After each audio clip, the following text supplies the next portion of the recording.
जन्म कुंडली में जिसका जो भी भाग्य है वो दरअसल में उसके प्लैनेट्स के कॉम्बिनेशन के द्वारा उसको मिलता है। क्यों किसी व्यक्ति को चीज़ें प्राप्त करने में सहूलियत मिल जाती है और क्यों किसी व्यक्ति को बहुत संघर्ष करने के बाद भी नहीं मिल पाती है? क्या इसमें उसका अपना एटीट्यूड जिम्मेवार होता है? क्या इसमें उसका अपना ऊंचा लक्ष्य या छोटा लक्ष्य या किसी भी लक्ष्य का न होना जिम्मेवार होता है? या क्या इसमें उसके ग्रह जिम्मेवार होते हैं? आज हम इसी विषय पे चर्चा करेंगे। चलिए इस चैनल को सब्सक्राइब करके आगे बढ़ते हैं। अगर सारे प्लैनेट्स अपनी अपनी राशियों में होते और अपनी अपनी राशियों से अपनी अपनी डिग्री के आधार पे फल दे रहे होते तो सब कुछ बहुत अच्छा रहा होता। लेकिन दिक्कत की बात यह है कि ऐसा है नहीं। सच्चाई यह है कि ये सारे प्लैनेट से अपनी अपनी राशियां चेंज करते रहते हैं। कभी अपनी राशि में पहुंच जाते हैं, कभी शत्रु की राशि में पहुंच जाते हैं, कभी एक न्यूट्रल प्लैनेट की राशि में पहुंच जाते हैं। इतना ही नहीं, दूसरे प्लैनेट्स भी तेज गति से या धीमी गति से चलते चलते कभी कभी एक ही राशि में उनके साथ आ जाते हैं और अगर मित्र हैं तो उनका साथ देने लगते हैं और अगर शत्रु हैं तो उनके सभी मिशंस को फेल करना उनका पहला काम हो जाता है। यानी कि उनका मिशन ही हो जाता है इसके मिशन को फेल करना। तो अब किसी भी व्यक्ति के होरोस्कोप को आप ध्यान से देखें तो शायद ही 1 करोड़ में कोई एक ऐसा व्यक्ति आपको दिखाई पड़ेगा जिसके होरोस्कोप में सभी प्लैनेट्स सही ढंग से बैठे हैं, अनुकूल ढंग से बैठे हैं। या 10 लाख में होगा या 1 लाख में होगा और वो बहुत अच्छी जिंदगी जी रहा होगा। और अगर हम थोड़ा सा नंबरों को और छोटा करें तो शायद 1000 में 20 व्यक्तियों की कुंडली ठीक ठाक है। 980 व्यक्तियों की कुंडलियों में परेशानियां हैं। और ये परेशानियां क्यों हैं? क्योंकि जब भी कोई व्यक्ति कोई कार्य करना चाहता है तो शुरुआत में कुछ सफलता मिलने के बाद वो उसमें उलझ जाता है। क्यों उलझता है?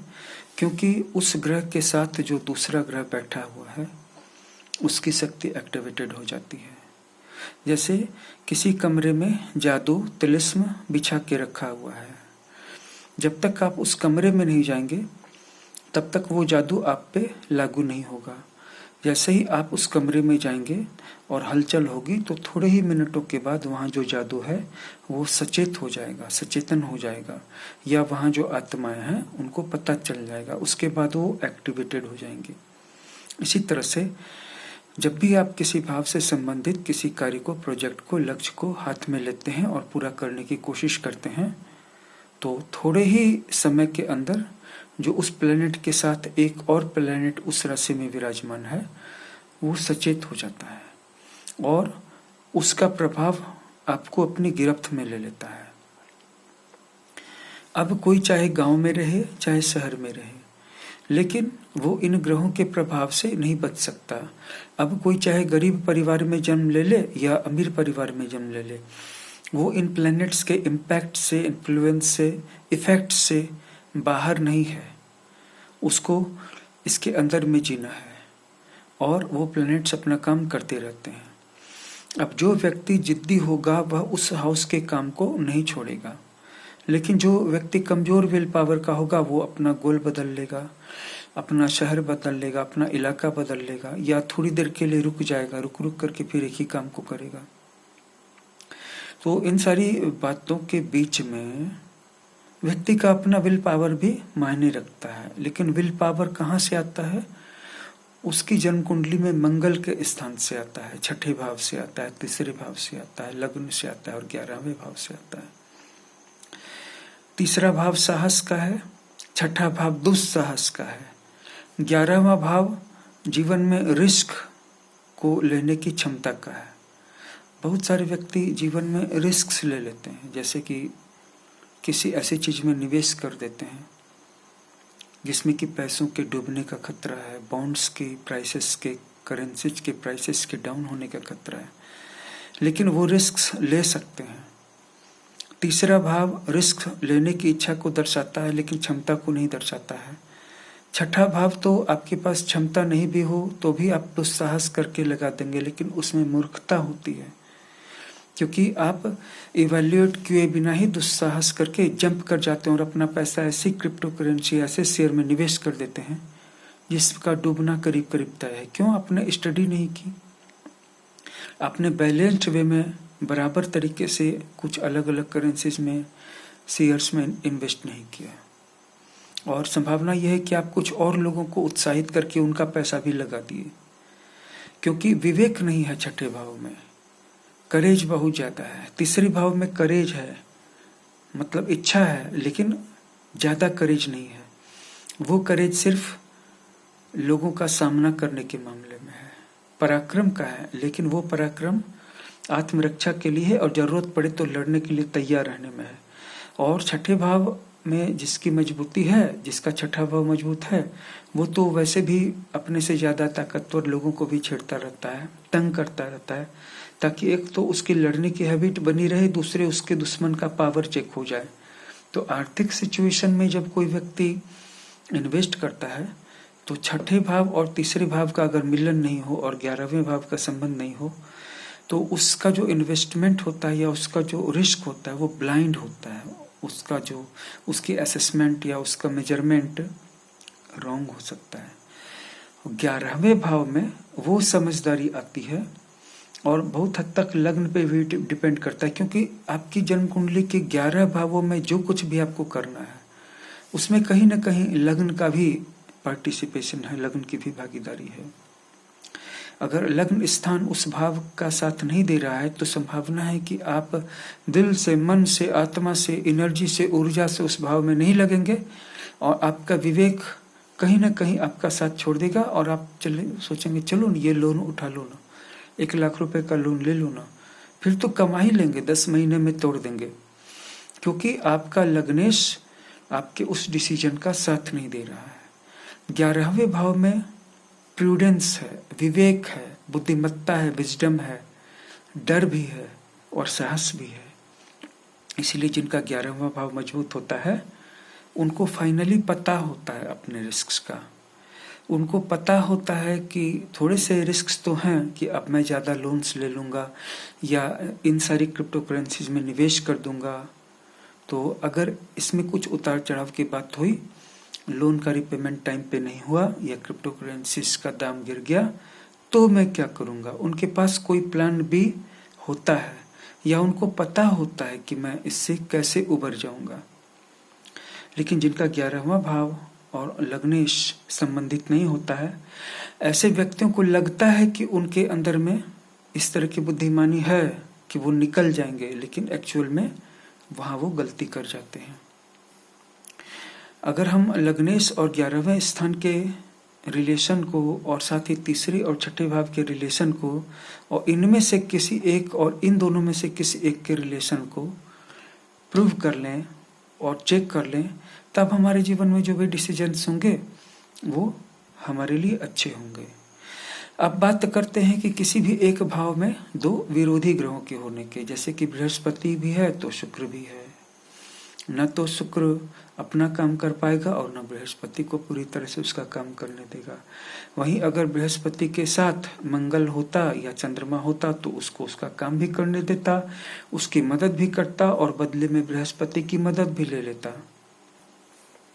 जब भी दो लोगों के बीच में विवाद होते हैं, समझदारी की कमी पाई जाती है, तो वहाँ मूल कारण ये होता है कि उन दोनों के बीच में प्लैनेट्स की मैचिंग नहीं हो रही है। अगर उन दोनों के बीच में प्लैनेट्स की मैचिंग होगी तो दोनों एक दूसरे के बहुत ज़्यादा उतार चढ़ाव को भी साथ लेकर के चलेंगे। लेकिन अगर दोनों एक दूसरे पे ट्रस्ट नहीं करते हैं या दोनों एक दूसरे के साथ कभी संबंध अच्छे होते हैं और कभी एक दूसरे के साथ बहस करने लगते हैं, तो इसका कारण ये नहीं है कि उनमें से कोई एक सही है और दूसरा गलत है। इसमें कारण ज़्यादा यह है कि उन दोनों के प्लैनेट्स में दोस्ती नहीं है। जैसे किसी का मंगल है और किसी का शनि है, तो मंगल जातक और शनि जातक के बीच में दोस्ती कैसे हो सकती है? किसी का बृहस्पति है, किसी का शुक्र है, कैसे हो सकती है दोस्ती? अब किसी की जन्म कुंडली ऐसी है कि उसकी जन्म कुंडली में बहुत सारे प्लैनेट्स दूसरे पार्टनर के प्लैनेट्स के साथ मैच कर रहे हैं, तो वहां दोस्ती भी रहेगी और दुश्मनी भी रहेगी। आखिर में क्या होगा? आखिर में ये होगा, लग्नेश का एफिलिएशन या एफिनिटी जिसके साथ ज्यादा होगी वही जीतेगा। अर्थात लास्ट में दोस्ती आ जाएगी या लास्ट में दुश्मनी होकर के संबंध टूट जाएगा, ये डिपेंड करता है दोनों के लग्नेश पर भी और मूलांक पर भी। और सबसे ज्यादा तो ये कि लग्नेश कहाँ है और लग्न स्थान में कौन से ग्रह बैठे हुए हैं। हम सब अपने अपने भाग्य के गुलाम हैं। हम सब एक बात और भी नजरअंदाज करते हैं कि इसके अलावा भी हमारे पास एक पावर है। इसमें कोई शक नहीं कि हम सब अपने अपने ग्रहों और भाग्य की शक्तियों के गुलाम हैं। जो लिखा है वो हो ही जाता है, ग्रह अपना काम कर ही देते हैं।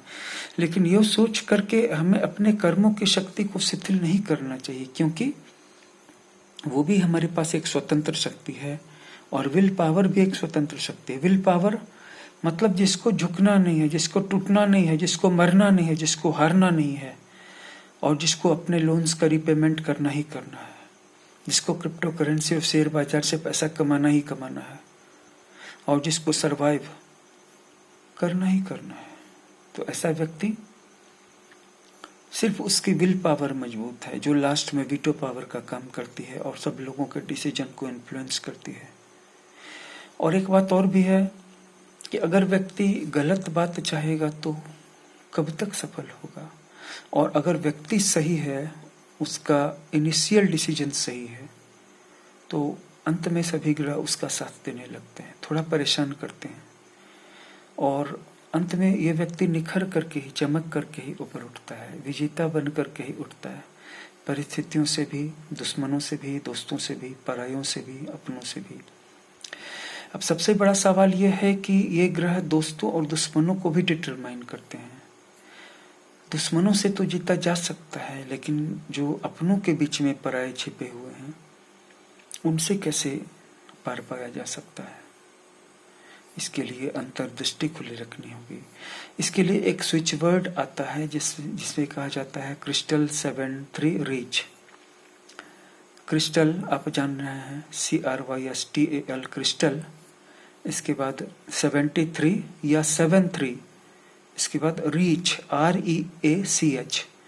तो इसे अपनी बाईं कलाई पे लिख करके और 45 बार या 108 बार चैंट करने से, तो अगर किसी चीज में क्लैरिटी नहीं मिल रही है कि मुझे ये करना चाहिए या नहीं, मुझे इसके साथ जाना चाहिए या नहीं, मुझे इसकी हेल्प करनी चाहिए या नहीं, मुझे इसकी हेल्प लेनी चाहिए या नहीं, मैं गलत कर रहा हूँ या सही कर रहा हूँ, मेरे लिए सही क्या है, अभी मैं क्या गलत कर रहा हूँ, ये सारी क्वेश्चंस आपको आपका जो सबकॉन्शियस माइंड है वो बता देगा तुरंत, एक ही दिन में खुली आंखों से जगे हुए में आपको क्लैरिटी मिल जाएगी कि क्या सही हो रहा है, क्या गलत। इसके लिए आपको क्रिस्टल 73 रीच या क्रिस्टल 73 रीच का चांट करना चाहिए। अगर इसे आप एक सफेद कागज पे लिख के सर्किल में घेर देंगे तो एनर्जी सर्किल भी बन जाएगा।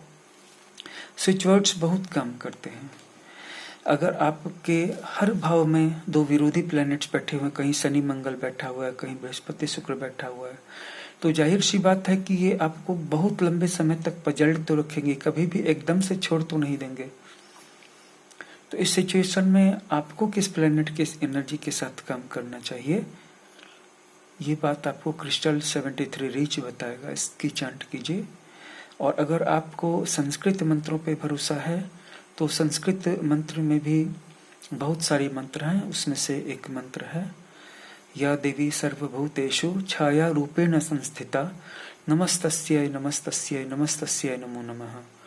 ये मंत्र न सिर्फ आपको सच्चाई को बता देगा बल्कि आने वाले भविष्य को भी बता देगा, दिखा देगा। ये मंत्र इंट्यूशन का मंत्र है, इससे थर्ड आई जाग जाती है, इससे फ्यूचर दिखने लगता है और जो कुछ भी दिखता है वह वही दिखता है जो एक्चुअल में होने वाला है। भगवती महादुर्गा महाकाली का यह मंत्र है, बहुत ही गोपनीय है, परम पवित्र है। इसका जब भी चांट करें तो पवित्र अवस्था में ही करें और इसे हर किसी को न बताएं। जो पात्र है बहुत पवित्र रहता है, अंदर से साफ सुथरा है, उसी को बताएं, नहीं तो बताने वाले को। तो मैं आपको बस इतना ही कहूँगा, गोल्स में क्लैरिटी रहनी चाहिए और एस्ट्रोलॉजी के प्लैनेट्स में क्लैरिटी रहनी चाहिए। वर्क में क्लैरिटी रहनी चाहिए, आपके चॉइसेस में क्लैरिटी रहनी चाहिए। अगर एक बार क्लैरिटी आ जाती है तो कोई कारण नहीं है कि जीत आपकी नहीं होगी। हमारा भी मोटो है, जीत आपकी तय है।